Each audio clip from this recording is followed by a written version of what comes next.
So we're going to talk about spiritual friendship, Kalyana-mitta, admirable friendship, etc., this morning.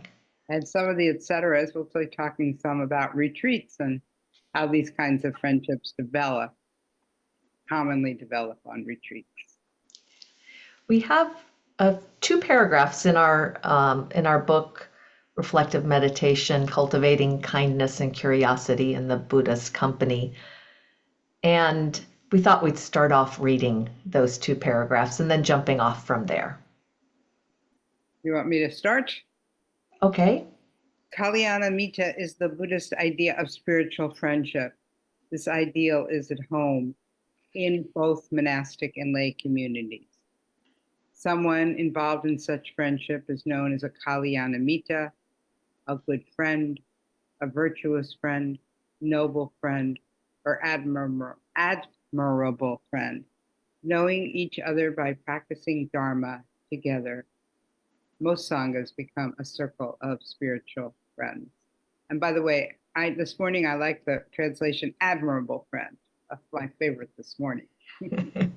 Right. And we've kind of been questioning ourselves about using spiritual friend and find that we use it at times, other times we're kind of debating about using it. So just because what does the word spiritual mean? And it means so many, it's a wonderful word, and it's also a overused word that stops having clear meaning.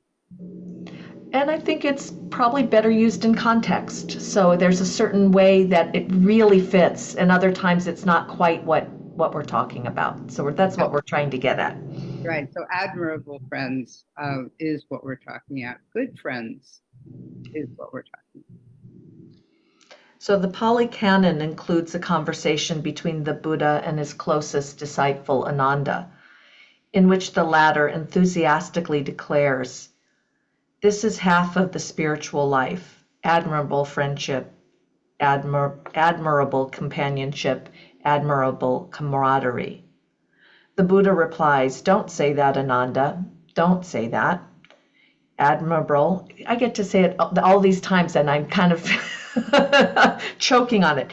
Admirable friendship, admirable companionship, admirable camaraderie are actually the whole of the spiritual life. When a practitioner has admirable people as friends, companions, and comrades, they can be expected to develop and pursue the Noble Eightfold Path.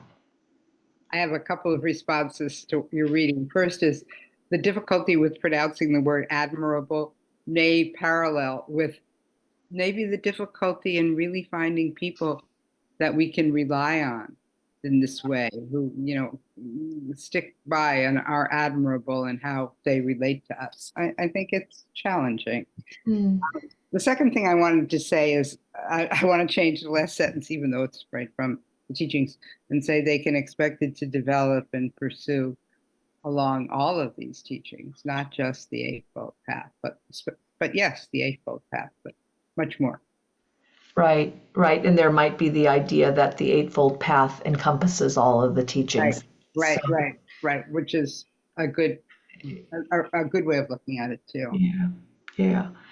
And Nellie and I were speaking this morning, which we typically do before we come and talk to you guys and have a conversation. And when we were looking things up, we really saw that the relationship for the spiritual friend, admirable friend, is between teacher and student traditionally. And most of the suttas are geared that way, of looking at the Buddha as the admirable friend. And we were, having a talk about how that kind of tilts towards a power dynamic rather than a kind of a mutual Sangha development.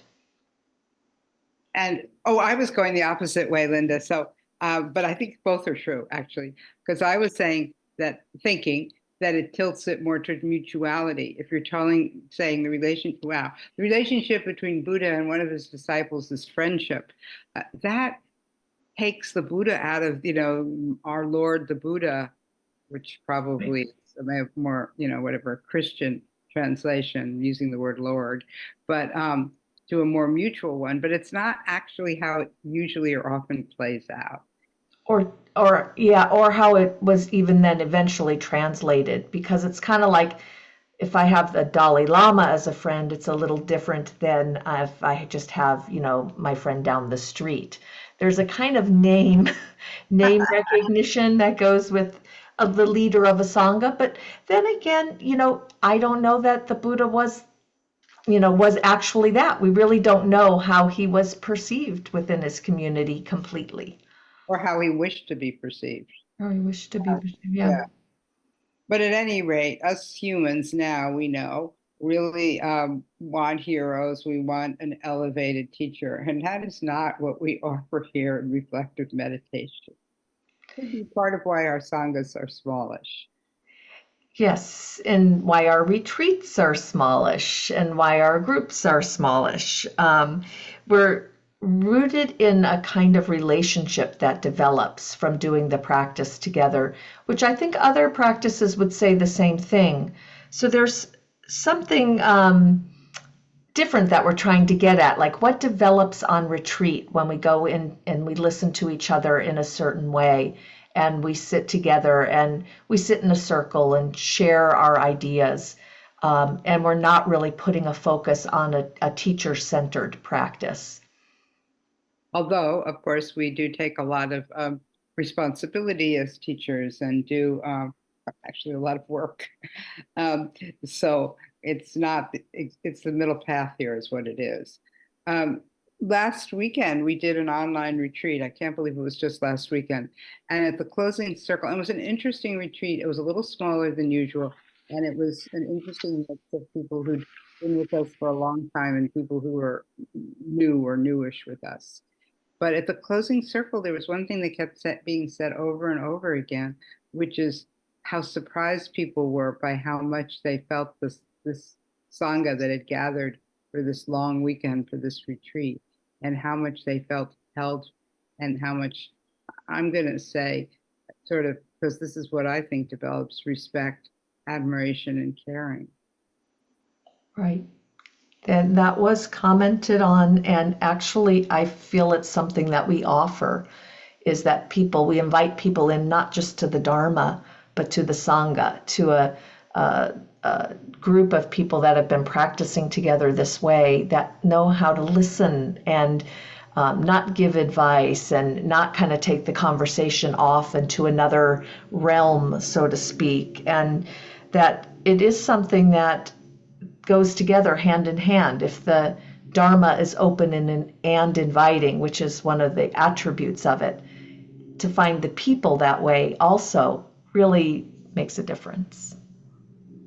So we have another retreat coming up soon. It's coming right up, it seems, June 10th to 16th. And I've been told it's a really beautiful location. It's a Tibetan Buddhist retreat center that's sort of, more newish than, kind of old and worn out, so to speak. And it's about 2 hours outside of Portland. And you will probably be receiving an email invitation later on today with the registration link and everything. We're sending it out. If you're in the Pine Street Sangha or Sati Sangha email list, you're going to get it. And please do consider, I know it's short notice, but we'd love you to join us. There will be, a different energy meeting in person, and we haven't done so in over 4 years since the start of the pandemic. And truthfully, with the amount of work that it takes to do an in-person retreat, this may be the last one. It may not, but this might, we just don't know because of the amount of effort that it takes to get us together. We are a national organization, so to speak. There's people from all over, but we don't live near each other, and it's hard to get all of us together. And we are an aging community, so various physical things do prevent it going and traveling to an in-person retreat too. And I hope you'll like the invitation that you get from us in the newsletter, because we put our description of the retreat, and then we also asked AI to write a description for us.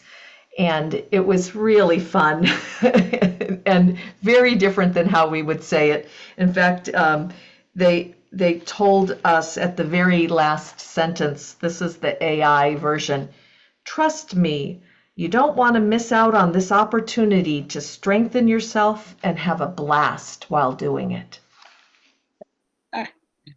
That's a lovely ending, but I have to add one more thing in, which is, we don't usually ask, maybe we've never asked you for this, but, you know, I think we should ask you to suggest this to your friends, like, because our best referrals for whatever, a doctor, I just got a referral for a plumber. It comes from my dear friend. I go to my friends. Who's a good plumber? Who's a good doctor? She actually, also the same person referred me to my doctor. She's a good referrer. But anyway, our best referrals to reflective meditation really come from friends of our community. They don't usually come just from, well, they don't come from Facebook. They don't, it's more from people saying, this is good, check it out. Thank you for inviting anyone to check it out and see how it fits for them.